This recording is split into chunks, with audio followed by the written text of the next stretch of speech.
بسم اللہ الرحمن الرحیم۔ السلام علیکم، امید کرتے ہیں آپ سب خیریت سے ہوں گے۔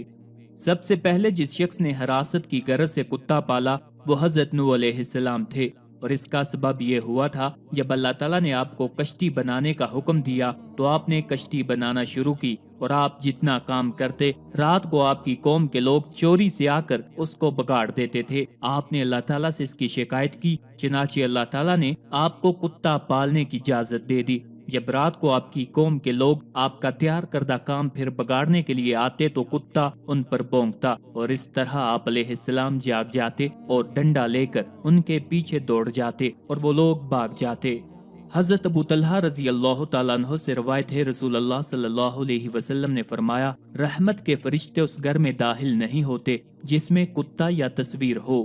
حضرت عائشہ رضی اللہ تعالیٰ عنہ بیان کرتی ہیں کہ ایک دفعہ جبرائیل علیہ السلام نے رسول اللہ صلی اللہ علیہ وسلم کے پاس ایک متعین وقت میں آنے کا وعدہ کیا۔ وقت گزر گیا لیکن جبرائیل علیہ السلام نہ آئے۔ اس وقت رسول اللہ صلی اللہ علیہ وسلم کے ہاتھ میں ایک لکڑی تھی، آپ نے اسے اپنے ہاتھ سے پھینک دیا اور فرمایا کہ اللہ تعالیٰ وعدہ خلافی نہیں کرتا، نہ اس کے قاصد وعدہ خلافی کرتے ہیں۔ آپ صلی اللہ علیہ وسلم نے ادھر ادھر دیکھا تو ایک پلہ یعنی کتے کا بچہ آپ کی چارپائی کے نیچے دکھائی دیا۔ آپ نے فرمایا، اے عائشہ، یہ پلہ اس جگہ کب آیا ہے؟ انہوں نے کہا، اللہ کی قسم مجھے علم نہیں۔ آپ نے حکم دیا اور وہ باہر نکالا گیا۔ پھر جبرائیل علیہ السلام آئے تو رسول اللہ صلی اللہ علیہ وسلم نے فرمایا، آپ نے مجھ سے وعدہ کیا تھا اور میں آپ کے انتظار میں بیٹھا رہا لیکن آپ نہیں آئے۔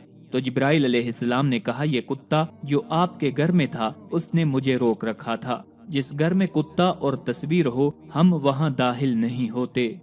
رسول اللہ صلی اللہ علیہ وسلم کے اس قول یعنی ملائکہ اس گھر میں داخل نہیں ہوتے جس گھر میں کتا یا تصویر ہو، اس قول کی تفسیر میں علماء دین کا قول ہے کہ گھر میں کسی جاندار کی تصویر ہونے کی صورت میں فرشتے اس وجہ سے اس میں داخل نہیں ہوتے کہ تصویر رکھنا معصیتاً فاحشہ ہے، کیونکہ تصویر میں حلقے خدا سے مشابہت ہے، اور اس وجہ سے بھی کہ بعض تصویریں ان چیزوں کی ہوتی ہیں جن کے مع سوائے اللہ تعالیٰ کے پرستش کی جاتی ہے۔ اسی لیے فرشتے اور شیطان یکجا نہیں ہو سکتے، یعنی جہاں فرشتے ہوں گے وہاں شیطان نہیں ہوگا، اور جہاں شیطان ہوگا وہاں فرشتے نہیں ہوں گے۔ حضرت مولف رحمت اللہ علیہ فرماتے ہیں، جہاں جنبی ہوگا وہاں فرشتے داخل نہیں ہوں گے، جیسا کہ نبی کریم صلی اللہ علیہ وسلم نے ارشاد فرمایا، جس گھر میں کتا، تصویر یا جنبی ہو وہاں فرشتے داخل نہیں ہوتے۔ وہ فرشتے جو تصویر اور کتے کی وجہ سے گھروں میں داخل نہیں ہوتے وہ فرشتے ہوتے ہیں جو اللہ تعالیٰ کی رحمت اور برکت لیے ہوئے دنیا میں گھومتے رہتے ہیں، لہٰذا وہ فرشتے جو حفظہ کہلاتے ہیں یا وہ جو روح قبض کرنے پر مامور ہیں وہ ہر گھر میں داخل ہو جاتے ہیں۔ کتے یا تصویر کے ہونے سے ان پر کچھ فرق نہیں پڑتا۔ حفظہ یعنی کرامن کاتبین کسی حال میں بھی انسان سے جدا نہیں ہوتے، کیونکہ وہ انسان کے اعمال لکھنے پر مامور ہیں۔